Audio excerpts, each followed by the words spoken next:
সাতক্ষীরা থেকে নিষিদ্ধ ঘোষিত সংগঠন ছাত্রলীগের কেন্দ্রীয় কমিটির যুগ্ম সাধারণ সম্পাদক বেনজির হোসেন নিশিকে গ্রেফতার করেছে পুলিশ।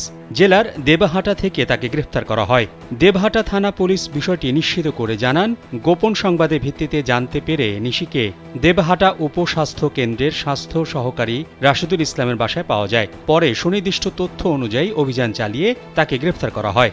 গ্রেপ্তারের পর নিশিকে ডিবি পুলিশের হেফাজতে নেওয়া হয়। পুলিশ জানিয়েছে, তাকে জিজ্ঞাসাবাদ করে পরবর্তী আইনানুগ ব্যবস্থা নেওয়া হবে। জানা যায়, নিশি ঢাকা বিশ্ববিদ্যালয়ের বঙ্গমাতা শেখ ফজিলাতুন্নেসা মুজিব হল শাখার সাবেক সভাপতি।